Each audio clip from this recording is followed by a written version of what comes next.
How you doing? How you doing, YouTube fans everywhere, wherever y'all are watching and tuning in? To the Ace and King podcast, 1121. King is not here today, so we have a special guest to replace him. Introduce yourself. So, Duran, but everybody call me D. All right. So now that y'all are aware of who's going to come, who's sitting down with us today, today's segment that we're doing is Father's Health, Family's Wealth, and as usual, it's about fatherhood and finances.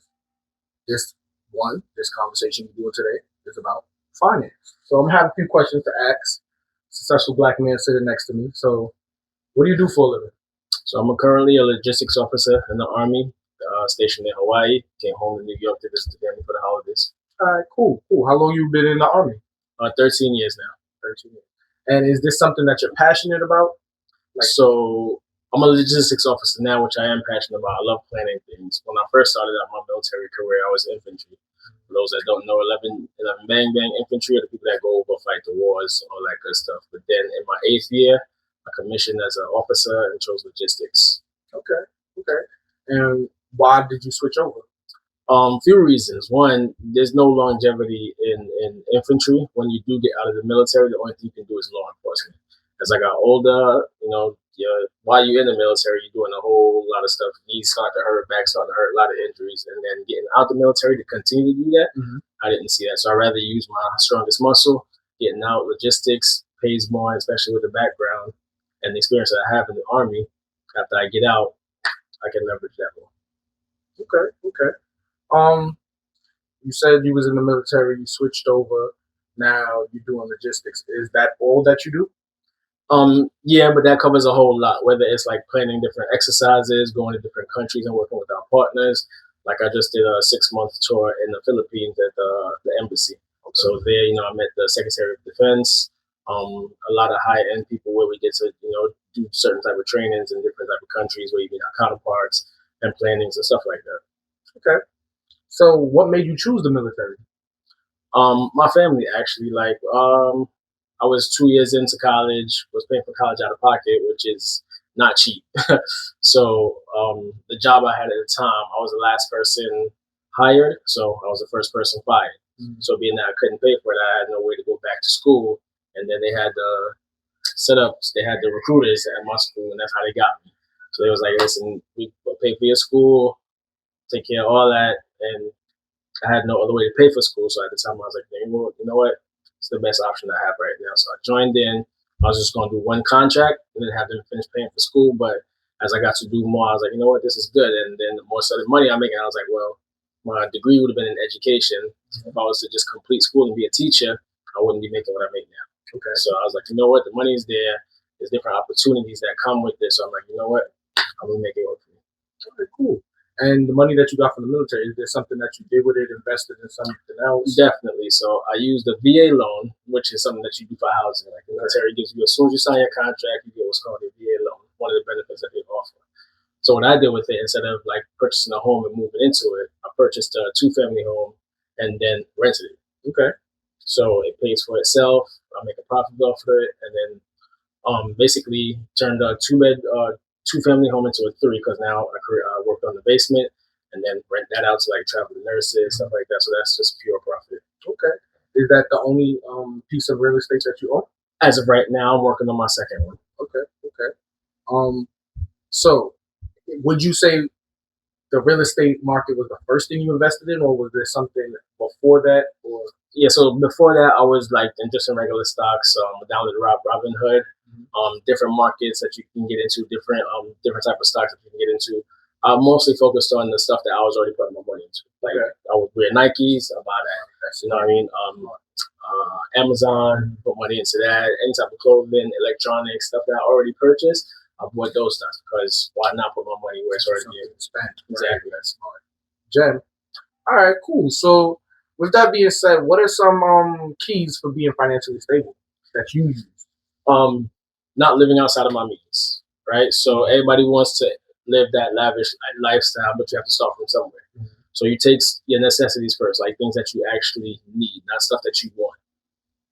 Bang those out. My rent paid, you need food. If you have a vehicle, you got your insurance, your gas, whatever the case may be. Find out what those budgets are. Take care of that first, and then all that extra money that you have, you put it between your savings, your stocks, your investments, and then whatever's left over, that can be a play. Okay. Okay. Some good tips here. So, what advice would you give someone that's just starting on their financial development? Um, the, Basically relating back to the question that you just asked, is basically find out like what your limit is instead of living outside your means. Like people see Jordan comes out, they come out every year. It's the same type of thing that comes out every year. You don't need it. It's a want. You know what I mean? You have shoes on your feet already. If you want to get financially stable and get to where you can spend that money, put your money where it'll make money for you.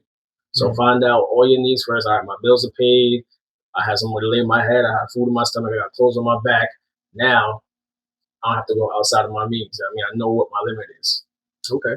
So, that being said, knowing what you know now, what is something that you would do different coming up? Um, like I mean, I get asked that question a lot, but it's all the stuff that you did to get you from point A to point B. So obviously, I know what I know now because of those experiences. So it's not I wouldn't change it. Okay. Because coming up is like, all right, that's what made me who I am now, to make me financially stable, to make me that smart about decisions I make with my money. Back then, I was just throwing money all over the place, doing stuff. You know what I mean? I was younger, so it's like, yo, balling out, doing this. You know what I mean? You want to prove yourself to other people, show off and all that good stuff. But getting from point A to point B is like, yo, I don't need to do that. So I'm not going to say I would change anything because, again, that struggle, those hardships is what got me to where I am now to say, you know what, I need to be smarter with my money. All right. So what is the biggest financial mistake you see people make in their 20s and 30s? Thinking they have time. Thinking they have time. Like you in your 20s and your 30s, and you're like, I got time. I can do this. Everybody's gonna say, all right, let me just spend my money on this. I get the money back. Yeah, that's true. You will get the money back, but sometimes if you keep that same mentality, that money never gonna come back. If you stay in that mentality, it's like you always spending, think it's gonna come back. Yeah, it's gonna come back, but now you keep spending that money. You're just replacing that same money that you just spent. When is it ever gonna get to the point where it's like, all right, now let me use this money for something else? Exactly. So it's like you don't have that time. You have to stick to that mentality now. Where it's like, all right, the money's coming back. Let me not keep repeating that same process. Let me actually use the money that I'm bringing back to get something else, to make my money make money for me. Okay. Okay. All right. So with that being said, how much cash should someone save in their emergency fund in today's economy to be? Ooh, inflation is up there. So the good thing with that though now is like there's certain accounts out there that have a good return percentage, like high end, high yield, and yeah. So I would say if you have like put 1,000 in there in the high end yield, I have SoFi. They have a 4.3 return, and you see that monthly. It accumulates over the year, but every month you'll see like, hey, depending on what you have in there, yeah, every month on the 30th, depending on when you open your account, they'll show you, all right, because you have this in your savings, we're gonna add this on top of that as your return for your interest. Okay. So it's like, all right, put 1,000 in there and then just let it build and watch itself. That's when you making your money work for you. Okay. Is it better to pay off a debt aggressively or invest at the same time? I would say invest at the same time. Like I wouldn't pay it off too aggressively as long as you're not missing payments. Like whatever your minimum payment is, add another 50 onto that. Because again, what they don't teach you in school is about like your interest and late payments and all that stuff. So whatever your minimum payment is, you make that payment and then add an additional 50 to that. Okay. That'll help you boost your credit score. So it's like you don't have to aggressively knock it out that, oh, I need zero balance. If you have a zero balance, that's not helping your credit score. What's helping your credit score is you showing those payments that you can make, showing that you can make more than the minimum payment. When they see that, they're like, all right, he knows how to handle credit. And then that's how you build more. Okay. Okay, that's a good job. All right. How should income be split between spending, savings, and investing? I think you answered. Yeah, so after you find out that list of everything you need to pay, you knock all that stuff out. Whatever's remaining from your paycheck, the way I would split it is 50 towards investment. Well, whatever's left is your 100%, right? After your bills and everything, you have that 100%. 50 would go towards your investments. And you have 30 in your savings. Then that 20 is your play money. Okay. Okay. All right. So I got another one. What expenses do people underestimate the most over the lifetime? The expense that people eating out.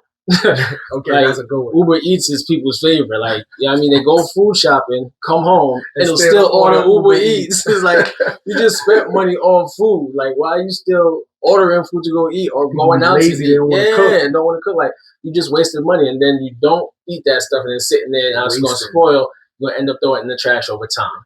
And then you're going to end up buying more food. It's like, it makes no sense. Like, if you know you're going to Uber Eats, find out what it is that you like to eat, order that. Because the majority of the food that y'all order on Uber Eats, they have in supermarkets now. People just have to get into that mentality, like, yo, I just got to cook this. Or meal prep. You know what I mean? Set yourself up, season your food, let it sit there, and then just take it out little by little and cook as you go. Take your food to work, school, whatever you need to, because people spend, when they're at work, they're like, I'm going to order lunch, I'm going to do this. Bring that with you. That can save people a lot of money, especially them Starbucks. Coffee in the morning, bro. Man. Yeah. Starbucks is a killer, though. I ain't going for it. Making money. All right. How do you balance risk versus reward as your income increases? So it all depends on your business aspect. So let's use my real estate as mine. Like, the risk that I face is depending on, like, my tenants. Depending on the tenants you have, you might get a tenant that, they might start off nice, or their resume on the paper is good, like, oh, I make this X amount, I pay my rent on time, so on and so forth. Life happens. Shit happens. So, but then tenants might fall off, like, oh, I can't pay it, or I'm late this month, and so on and so forth. So, me depending on them to pay their bills on time, which knocks out the mortgage, is like, all right, that's a risk I have to take. Okay, that's a good one. All right, I like how you answered that. So, what's the difference between being rich and being wealthy financially? So, rich and wealthy, some people might put in the same category. Being rich to me is making sure, like, I can pay off all of my bills, rent, all that stuff, food, everything's taken care of, and I'm living a comfortable lifestyle. Wealthy is when I can do all that and then still spend like a cool bunch of money without having to worry about anything. Exactly. Right? So that's the difference between, like, rich and wealthy. I'm rich if I can take care of all my bills. I ain't gotta worry about nothing. I still got a little money I can play with. Wealthy is when I can do all that and still got buku money left over to just spend frivolously. At what point should someone diversify beyond stocks and real estate? So it all depends on, like, what your niche is, like what you want to get into, right? Everybody has something different they want to get into, whether it's real estate, stocks, investment. Each of them have a benefit and a disadvantage. Each of them have an advantage and a disadvantage. It all just depends on the pros and cons of which one you willing to take, right? There's risk in anything you do. So again, it's based off of what you want. Okay. What investments do people think are smart but usually aren't?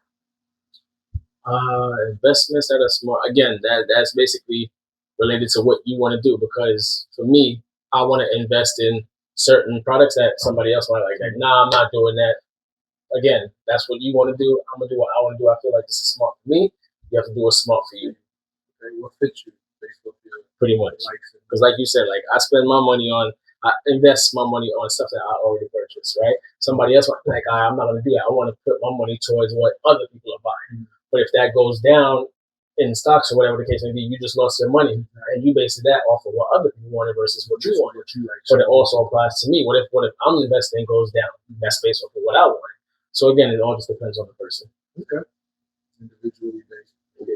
All right. When does it make sense to start an LLC or a corporation? You can start an LLC or corporation anytime. So the thing is that people feel like, oh, I have to have that idea first, or I have to have the money, or I have to have that revenue coming in as soon as I start the LLC. You want to start that LLC as soon as possible, because when you go reach out to these banks and stuff for loans, they want to see that history. So if you then have, even if you don't make any money, you can also, you're not being charged for that. Like, when you create that LLC, it can sit there and you never have to pay anything on it, because if you don't generate any income off of it, you can file a paperwork and say, yeah, I still want to keep the LLC, but I didn't make any money, so there's nothing for me to pay. There's no taxes or anything to pay. But what that does is show those banks, like, hey, I had this LLC for a year or two. So I have that history that shows, like, hey, I've been had this. So they're looking at me, like, okay, you had this business for a while. We can loan you a good amount versus you just created the LLC last week or last month. I see what you're saying. So yeah, having that history to show, like, I had this business for a while, even though they don't know if it generated money or not. They just want to see, hey, okay, you had this since 2 years ago. All right, cool. They give you a larger loan. All right, makes sense. longevity. Yeah, So yeah. not really about how much money you have. Right. Because again, if you don't make that money, it's not that's not a loss to you. Okay. So how do you evaluate whether a business idea is worth funding? The numbers they make. Like you have to see, you have to see, is it worth going into? Like if a business is starting out and they're doing like horrible, it's not going anywhere. That's not somewhere you want to put your business. It's not somewhere you want to put your money. You have to make sure it's doing good. So you want to look at their record. Like, all right, how long this company been open, and how well are they doing in their business? Like, is it a good person running this business? What's the profit margin behind it, and so on and so forth. That's where you want to invest your money. Somebody that knows how to work with their money. You don't want to go with somebody that's like, all right, they just dump their money and they continuously losing. So you put your money there, you ain't getting that back. They're not good with their own money, so why would they be good with yours? That's a fact. That's a fact. I ain't gonna lie about that.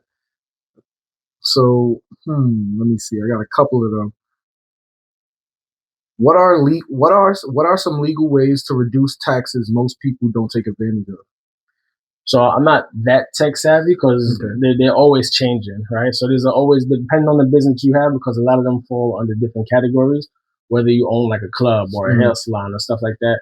I would say the best ones are tax write-offs.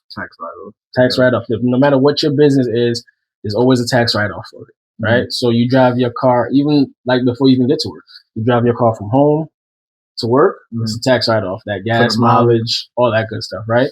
You go to a meeting. If you want to call it a business meeting, you gather up with your teammates, whatever it takes to be. Y'all have lunch. It's a tax write-off, right? You want to celebrate your birthday. Instead of having a party, you fly out.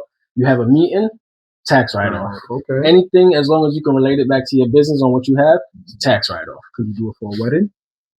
Wedding, I'm not sure. I'm not married, so I don't know if you can do that.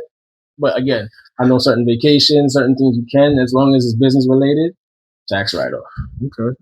I got a good one for you. What financial habits matter more than income level? Knowing when to spend your money. Knowing when to spend your money. Like, there's not everything out there is not like I have to have it. I have to have it. Like, just because somebody else got it don't mean you need it. Find out what you need, not what you want. When you get to the point where you financially stable, then you can spend your money on whatever you want. But for right now, just focus on what you need. Okay. How do you feel about utilizing, or your thoughts on life insurance and how most people don't use it correctly? What people feel like, if I get life insurance, it's just for for my family and leaving it to them whenever I pass away. Got it? Makes sense. Yes, that's what life insurance is also. But you can use the life insurance while you're alive. Like, people fail to realize that, right? Explain for the people. So life insurance is what it does is gives you a cash value. Like, once you create depending on the life insurance that you have, most of them generates a cash value. So each year that you have that, it generates a cash value. You can take that loan. Now that money belongs to you. You don't have to pay it back. The thing is, if and when that person passes away that the policy's under, they'll just deduct it from that. Okay. Right. So say you have a $200,000 policy, $200,000 policy out on you. And you're like, all right, cool. I had this for 5 years. You generated about $50,000. You can take that money out, utilize it for whatever you want. When you pass away, they'll just deduct that. So instead of you getting that $200,000, you just get $150 because you already owed them. You already took out $50 to utilize for whatever you wanted while you was alive. So it'll just get deducted from the death benefits to whoever before it gets paid out to whoever. What type of life insurance is that? They have a bunch of them. They got, my favorite is IULs. So it's an Index Universal Fund. Okay. So that's what I use. I'm not sure if you heard other podcasts. There's like Become Your Own Bank, right? So instead of you going like to banks and take out loans, you create that. What it has a high return. So like the account you were talking about. Yeah. So the more money you put into there, they diversify it and put it into stocks and a whole bunch of different stuff. So you get a lot more money back. I talk to my guy monthly, find out where I'm at, so I can pull money out. Pull that money out. I put it towards my basement to work on whatever I need to get, or more properties if I need to. I never have to pay that money back. You just mentioned you speak to your guy. Is it smart to have someone manage that? Yeah. So the person that you open up the policy with is going to be your guy, because they're the subject matter expert. That's their area. That's their job. Okay. They know more about those numbers. So you have regular meetings with them, right? You don't just open it and then just leave it. I have regular meetings with my guy, whether it's every quarter or every year, to find out where I'm at, where's my cash value at, what can I pull out, what can be used, whatever the case may be. Okay. Can you have more than one life insurance policy? Absolutely. I got 6. I got 6 of them. And the thing is, I got 3 for me and then I have 3 for my mom. Okay. Right? So, God forbid, like people feel like I have to take it out for me to leave it to somebody else. Mm-hmm. But my mom has her life insurance policy too. So if anything happens to her, she takes care of me and my brothers. Mm-hmm. What I also did was took out life insurance for my mother. And you paid. Exactly. Like she's not gonna be here. Nobody's gonna be here forever, right? So when my mom does pass, where do you think all that money's gonna go to? Straight back to you. So that's what I'm saying. That's another way you can use life insurance. Not saying I'm plotting on my mom's. Mom Dukes, if you're watching this, not plotting, right? So, but what I'm saying is, I'm taking care of her. So if anything does happen, the funeral and everything is good, but then I'm also looking out for myself as well. So all that stuff gets paid out to me. So it's not like, okay, I have to put all this money to life insurance to take care of the other person. Mm-hmm. It can go in reverse. Like, why not me taking care of mom? Or some people take it out for the entire family. Mm-hmm. Like my brother has his own, but if I wanted to, I could have taken it out for my brother, mom, grandmother, whomever the case may be. You take out a life and policy for them, you're paying it, obviously. It's not like the person's paying it because you're the one that's going to be getting that return after. So that's another good way to use it. Okay. Are there any gems that you want to drop for the people before we end this? So with everything that we covered, my main thing is don't live outside of your means. That's the biggest thing for people. Like people think like, I got this new job, I'm making X amount of money. First of all, wait until the money gets into your account. Don't spend the money before you even get it. Like you feel like, oh, I just got this new job, I'm making $200,000 a year, whatever the case may be, and y'all just start putting stuff on credit cards, like the money gonna come back. Wait until you get that money. Spend it on stuff that you need first. Rent is good, food is good, transportation is good. Then you can spend it on whatever else you need. Budget is my big thing. Like I create a little spreadsheet every month. I go over what I need because stuff fluctuates, whether it's your light, gas, whatever stuff fluctuates. You have that taken care of. Like everything is good. This is what I have left over. I'm going to put this in savings. I'm going to invest in this, and then this is what I can play with. Okay, that's what's up.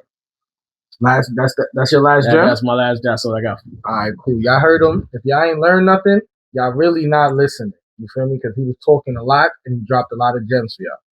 But I do appreciate you. Thank you for coming on the show today. Man. Appreciate you having me. And hopefully you could be another guest on the show anytime. Just let me know, man. If I'm ever in town again, glad to show. I bet. Thank you. And that's the Ace and King podcast. We out.